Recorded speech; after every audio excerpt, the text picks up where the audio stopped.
Tawag sa akin ay Simon, ang alasero, ang tagapayo ng mga pangyarihan, ang taong parang anino na gumagalaw sa kanilang mga silid na puno ng ginto. Ngunit hindi nila alam kung sino ako noon. Sino ako na yun?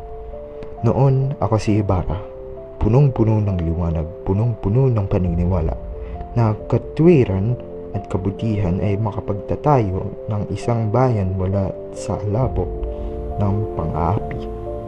Naniniwala ako sa kanyang mga batas, sa kanyang mga pangako. Naniniwala ako sa kanya. Si Maria Clara. Namatay siya sa isang kumbento. Ang kanyang diwa ay sinira ng mga kasinungalingan kanilang sinabi, ng mga kadena nilang ginawa para sa ating mga kababayan.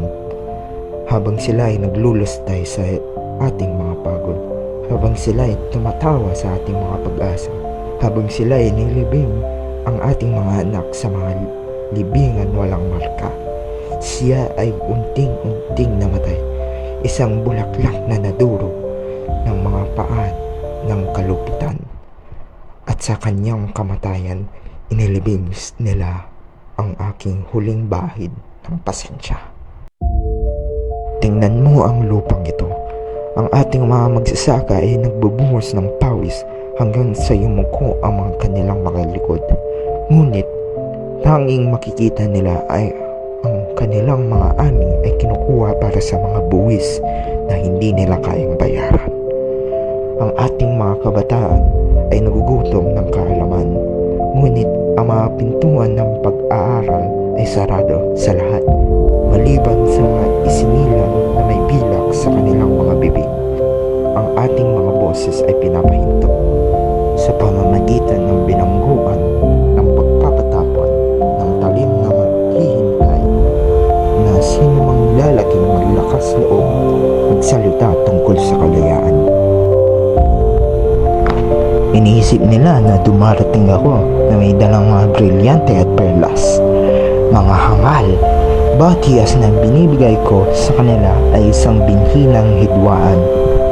Bawat salaping binibigay ko sa kanilang mga kamay ay isang kadena na magbubugkis sa kanilang sarili nilang pagkawasak.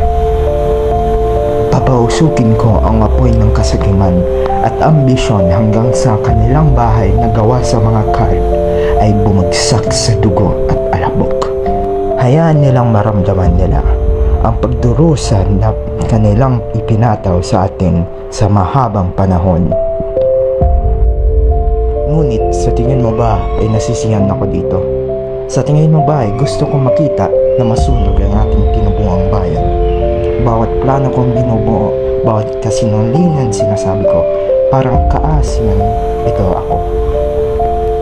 Nananaginip ako na isang araw na ang ating mga anak ay hindi na kailangan itago ang kanilang mga muka sa kanilang mga pinuno, kung saan ang katotohanan ay hindi isang krimen, kung saan ang pag-ibig ay hindi kailangan mamatay sa katahimikan.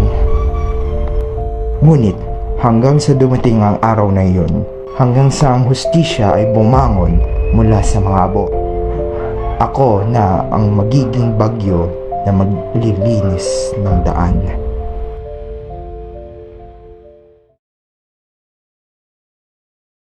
Maria Clara, patawarin mo ako sapagkat ako ay naging kadiliman na dati kong labanan para maalis.